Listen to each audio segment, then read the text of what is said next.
Very good afternoon to you. I trust you are enjoying your Sunday so far. Thank you for making time for Citizen at 1. My name is Willis Saburu, and our top story this hour. Victims of yesterday's demolitions along the southern bypass continue to count losses hours after the bulldozers went silent. House owners whose structures were flattened have accused the Ministry of Transport and Infrastructure of malice, insisting that they were not served with any notice prior to the demolition. No demolitions are going on today, and looters suspected to be from the neighboring Kibra slum are having a field day, carting away items such as metal bars, iron sheets, and stones from the rubble. Our senior reporter Evelyn Wambui is on the ground, and we will try to get a hold of her later on for more details on that.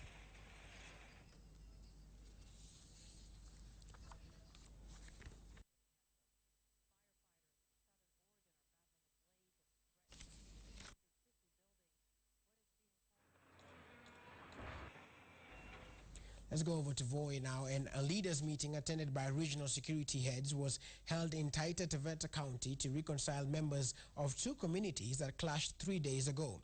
The two communities confronted each other over the subdivision of land that initially belonged to former Taveta MP Basil Kritikos, whose land lease had expired.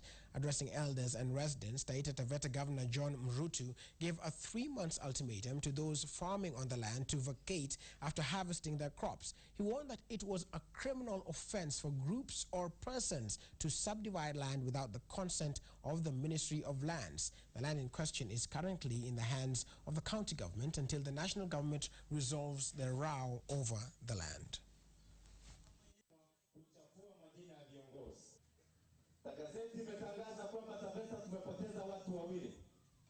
Ifikapo mwisho wa mwezi wa 10 tarehe 31 mwezi wa 10 mwaka huu 2013, basi tunataka kwamba basiwe kuna mtu mwingine pale ambao anaendelea na ukulima. All right, let's now take a look at a story that we had for you yesterday. Now, a heated public debate was recently sparked off by the National Authority for Campaign Against Alcohol and Drug Abuse, NACADA, when it called for the banning of Miraa, claiming it is indeed a drug. NACADA further states that 40% of the residents in the northeastern region of Kenya abuse Miraa. But to the Ameru people, NACADA is totally out of order in targeting their lifelines. Now, I had an opportunity to visit Meru County, and here now is the first part of a 2-part series we are calling The Miraa Culture, which we aired last night about the heritage of Miraa and the processes and emotions attached to it.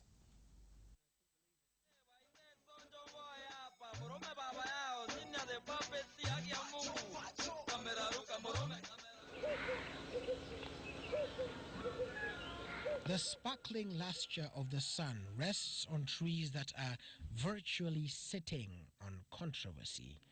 We are in Meru County, in one of the many vast Miraa farms in the region.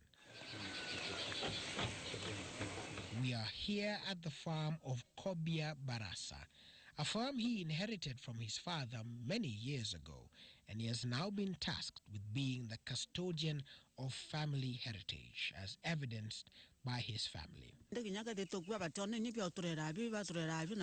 Miraa kama inaweza fungwa, anaweza pata shida sana, manake hawezi pata pesa ya kusomesha watoto wake. Kama ni hiyo mahali ya watoto wake wale wajaoa hawezi kupeleka, manake vyakula ifanye vizuri hapa. Mtoi green hii imekomaa sana. So I pause for a moment to marvel at this crop that has stirred up so much controversy, already being banned by the United Kingdom. But as I soon discover, there is more to this green gold, as it were.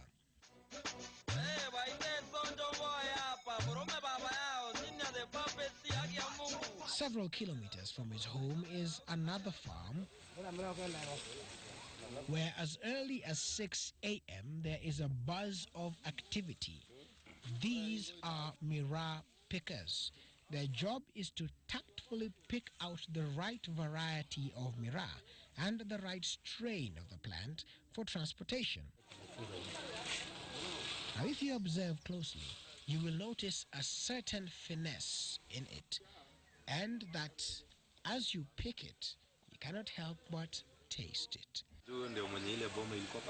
As Kobia lets on, for the miracle tree to have its shape and form, there is a certain art to it. Nikifunga hivi hakuna mtu anaweza toa hiyo miraa. Na hii miraa for 3 months itakuwa imetoshana na hii. Unaona ikimaliza kitu kama mwaka moja ama 2 inaweza kuwa hivi. Na ndio inaanza kutoa miraa tena.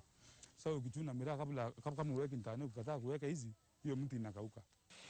Those picking have to be careful on how they pick the miraa and sensitive to the region where the miraa is going. Sasa hii miraa nimechuna kwa miaka kama 10 na ndio ninasomeza watoto wangu. Kula na kunywa ni kwa miraa. Hata ng'ombe yangu kula ni kwa miraa. Sasa serikali tunataka iangalie maneno ya miraa, sababu ikifungwa tutaumia zaidi ya vile tumeishi. From the picking stage, it is now taken to the sorting area, where the different types of miraa or cuts are sorted according to the region where they are being transported. Hii tunachuna za hizi ni aladan, inakuwa special. Hii ndio kilo moja ya alele, na hii bei yake ni 1000 ikiwa hivi. Moja ni 500 na kuwa 1000 kama ikiwa hivi. Hii naye ni ya kuuza isili, ni alele mtoto. Hii ikiwa ni kilo moja naye. Hii naye iko na 3000. Hii tunauza isili. After sorting out the miraa, then it's time to wrap them. It is tied in different bundles and wrapped in newspapers by a skilled packer, as it were. Notice the green banana leaves. They are very important in the packaging process. Now, to understand their importance, one has to travel a few kilometers to a market in Lare, where they are sold, usually by women who are hand-picked.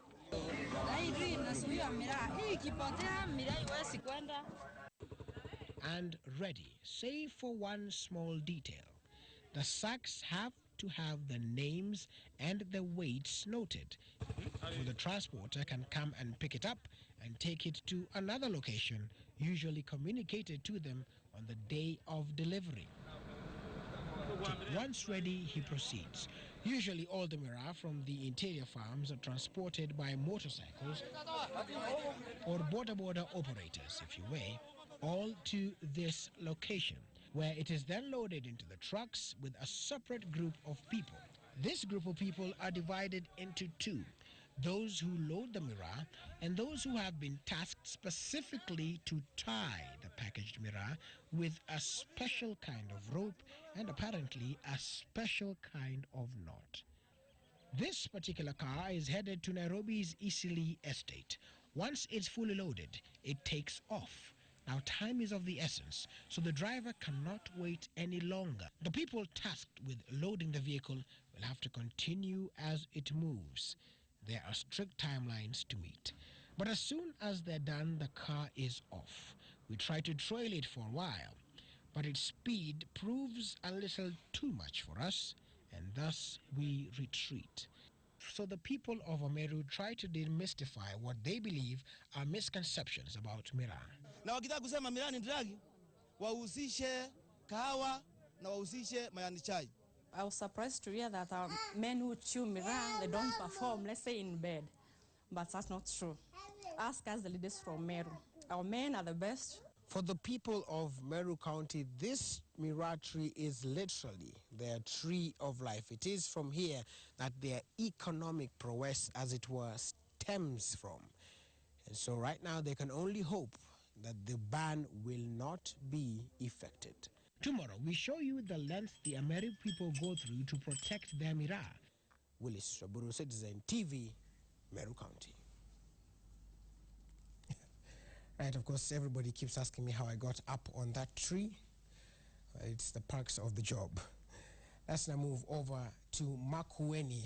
Now, in Makueni, let us reset for you. This is what we know so far. Mutula Kilonzo Jr. is, of course, the new candidate. He'll be battling it out with three other people, and the latest being that there could be another legal battle for him as parties seek to move to court because they say that the nomination deadline had passed. But to bring us more on the same issues and others in Makueni County, we're now joined by our reporter Kendagor Obadia, who is in that area via phone. Kendagor, perhaps if you can hear me, tell us what is the latest as far as the campaign strategies and even campaigns are concerned. What is happening on the ground?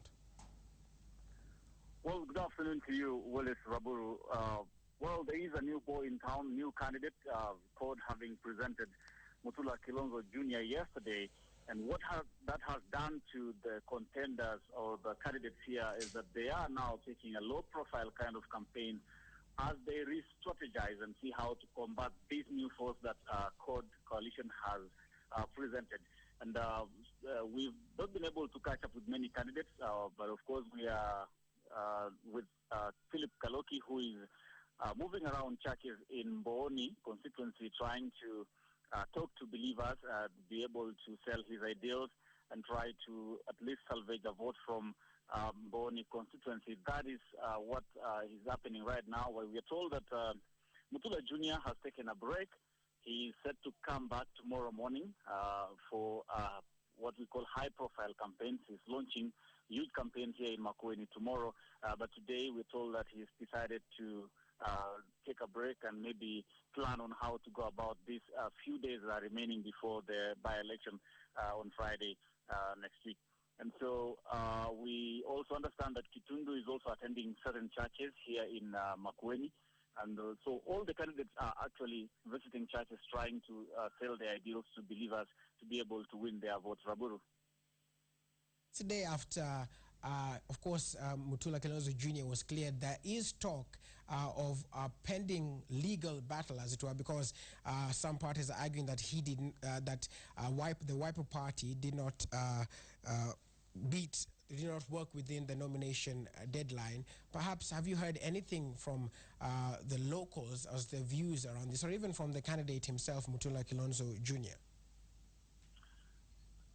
CORD supporters in Makueni are very angry, Raburu. They are very angry. They are angered that even after the first case, even after they won a case against KT Kilonzo, they are now again planning to go to court to block Mutula Kilonzo Jr.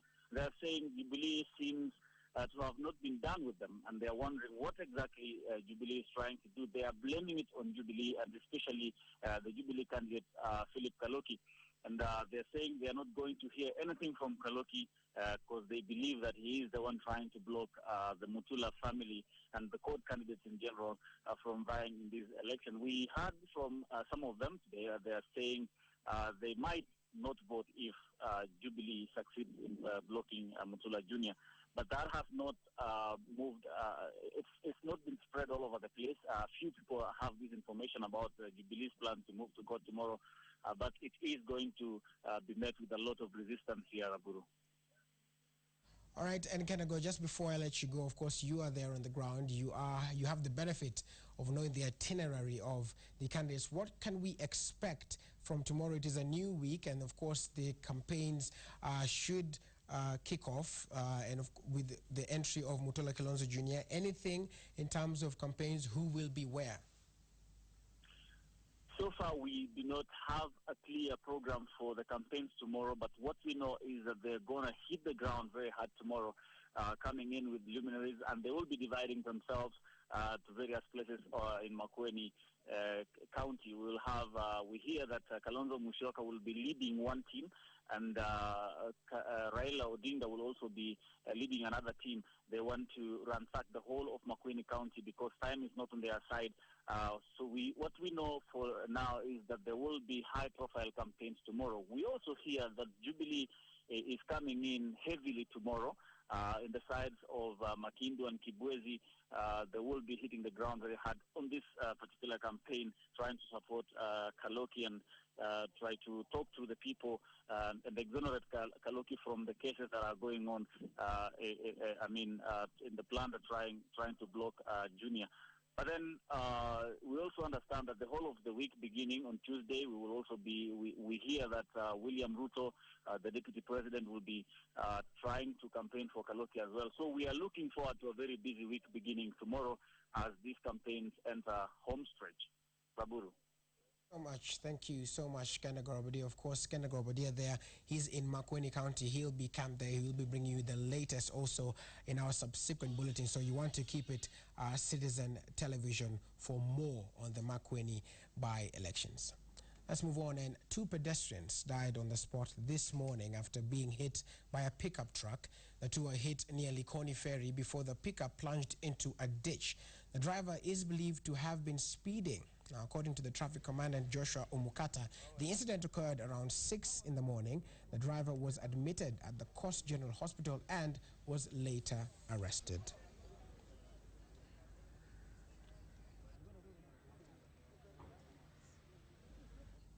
Now on to the ongoing changes in Kenya's diplomatic missions abroad.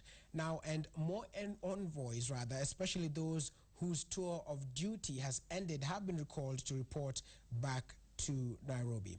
Among those on the way back are Anthony Mushiri from Libya, Mishi Mwatsahu from Islamabad, Pakistan, and Benjamin Mweri of Burundi. According to a list seen by Citizen TV, Ephraim Gare, who has been in London, as well as John Mutinda Mutiso, who has been in Tanzania, are also required to report back to Nairobi immediately.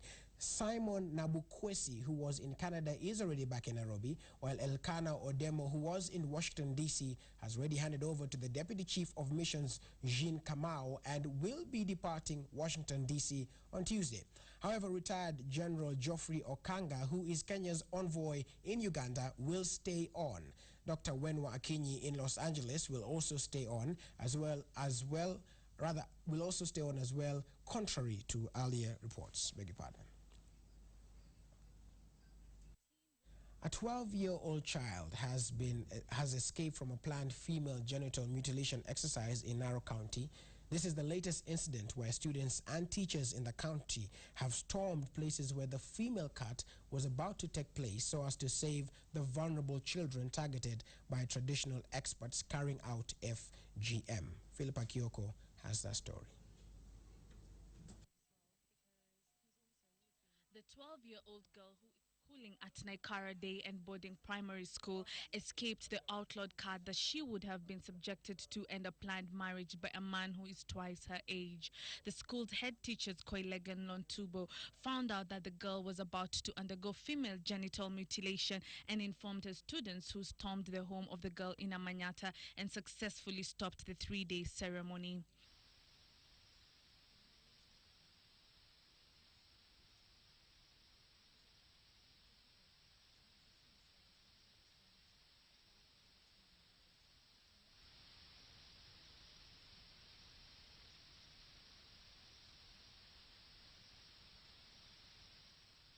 Sylvia Naserian, a Class 8 student who was among the students who went for the rescue mission, says that the parents need to change and embrace education and civilization. She says such an exercise does not have a place in the modern world.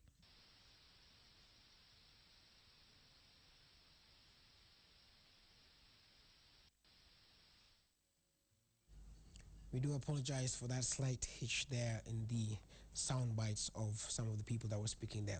But let's reset for you and visit our top story. Now, victims of yesterday's demolitions along the southern bypass continue to count their losses hours after the bulldozers went silent. House owners whose structures were flattened have accused the Ministry of Transport and Infrastructure of malice, insisting that they were not served with any notice prior to the demolition.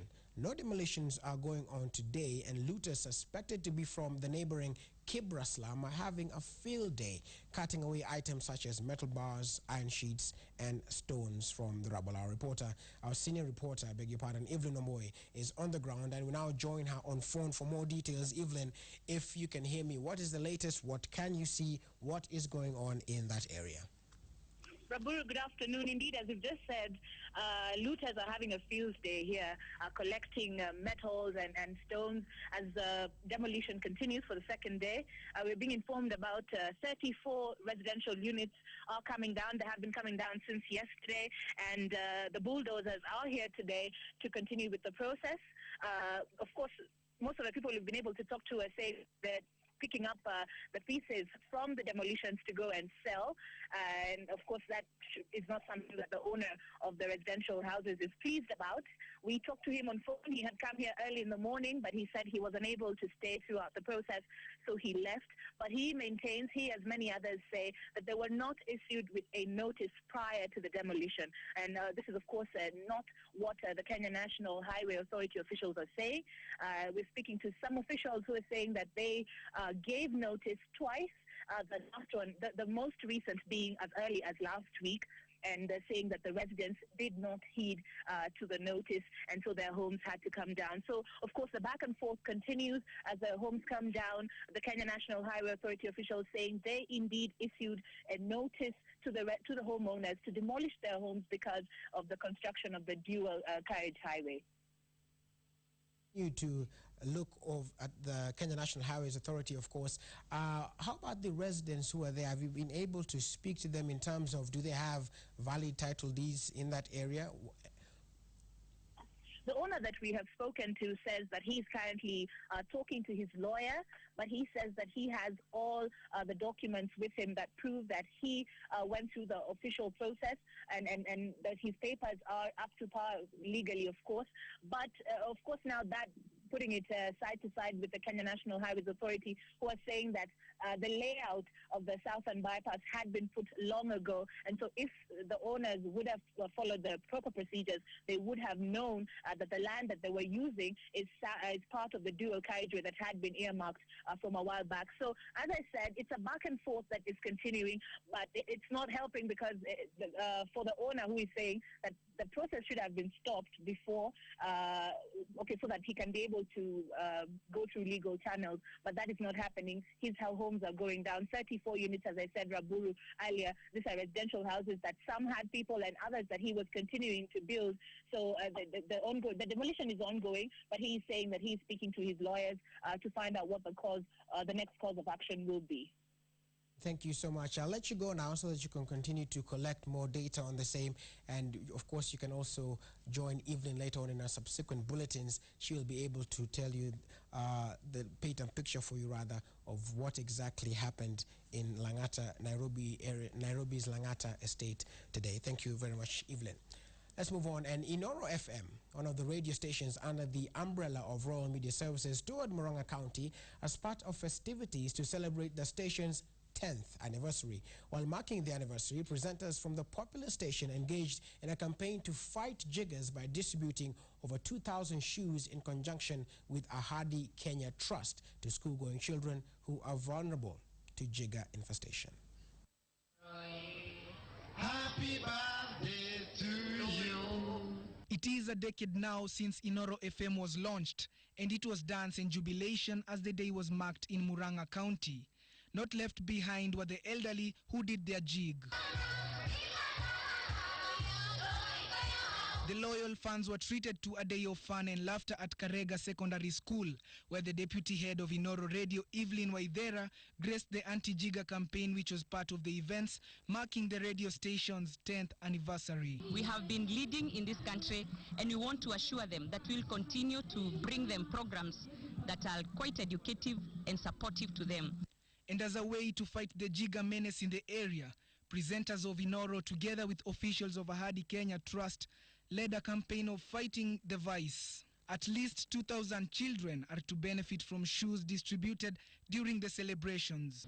That money that's set aside for OFC, some of it should be given to the schools to be able to buy sanitation and other materials that can be able to help in curbing the jigger infestation. Women Representative Sabina Wanjiru thanked both Inooro FM and Ahadi Kenya for the initiative and called for concreted efforts between different stakeholders to end jiggers in the area. And so this one means a lot to our children, and we are very, very grateful. I was born and brought up up here.